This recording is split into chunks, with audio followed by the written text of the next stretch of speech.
The internet has given us the most powerful sources of information at our very fingertips. Almost every human on the planet owns a smartphone now. So we don't have to go to libraries to search for information.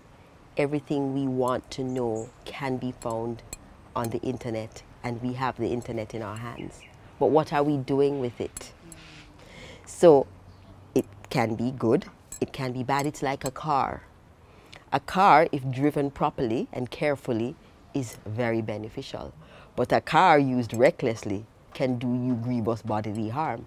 Same the internet. The internet has created many millionaires.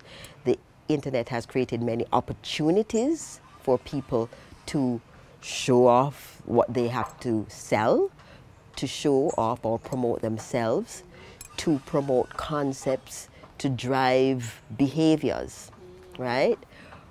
But again, if it's for the good, then it's fantastic. But if it is not, it can be absolutely detrimental. We've seen how the negative impacts of the internet can have deleterious effects on people, on communities, on sectors, right? So I just urge everyone to understand what the internet is. It really is a macro of the micro of good and bad, and it's really how you choose to use it. Like for me, as a rule of thumb, how do I use the internet? I'm using the internet in a way that I think can serve humanity, can empower people, can engage, can educate, can motivate people. And that's how I think it should be used. Well, we know on the other side there are people who are, you know, trying to manipulate, to control, to drive behaviors that are not necessarily the best behaviors, and, you know, get people to purchase things that they're not necessarily going to benefit from, but it benefits the seller. So again, it requires discernment. So if one should use the internet with discernment, then there will be no problem.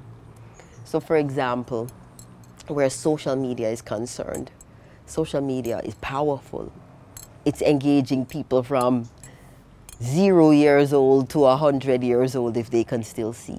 So you have a wide scope of persons that are using social media. So what do you use social media for?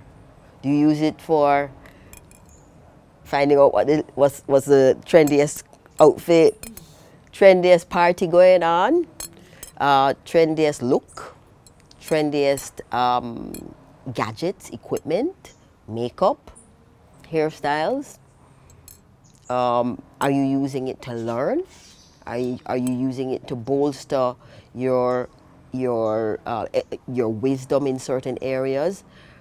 Or are you using it to listen to gossip? Right?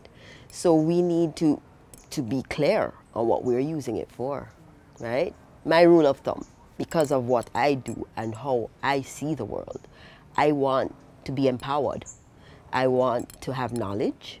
I want to learn. So I go with the timelines or the information that is useful to me, motivational, empowering, educational, peaceful, enlightening to me. Yeah?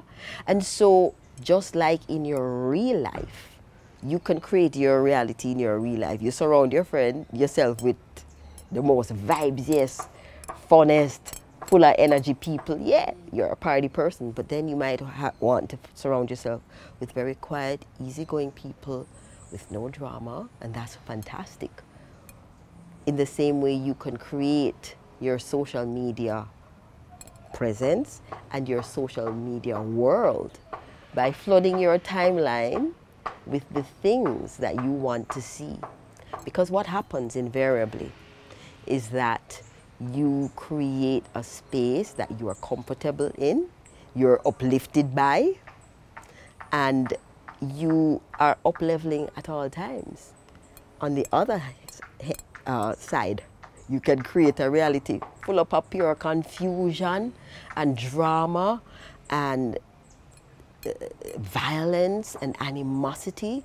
So we need to be very careful about what we choose. I remember there was a time during lockdown that I cleaned up my social media space. I completely eliminated anything that made me upset or angry or conflicted or traumatized. And so what I found was that my world, my perspective, my words started to follow what I created in my social media space. So this is just something that I am throwing out there for people who are listening. You can literally create your social media reality by choosing what you want to see, because you are impacted by what you're looking at. It's going into your subconscious, it's going into your energy field, and you are going to go out into the world and reflect it back. So if you're full of a mix-up and confusion and chaos, because that's all you watch every day, then you're going to emanate that. And so I think we all need to be very careful. In terms of mainstream media, I think it's important for me to touch on it in terms of the internet and the whole space. Mainstream media has shown us over the last couple, well, I would say 2 years during the lockdown, that it is vital, but we all need to look very carefully at the messaging and the narrative and question everything.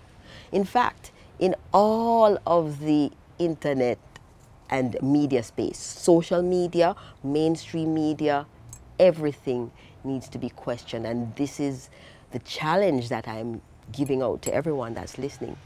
You need to develop discernment, because you have an innate intelligence inside of you that is able to see, but you can't see if you don't cultivate that sight. If you just say, well, mainstream media is always right, I trust this source, and you don't budge, then you will never be able to see if there is any kind of deviation, right? Because we've all been programmed to believe that this source and that source and this source are correct and everything else is questionable. I think the last 2 years has shown us that we need to question everything. I know I have. I question even the texts, the religious texts. I question history. I question mainstream media. I question social media. I question everything, and I urge everyone to question everything.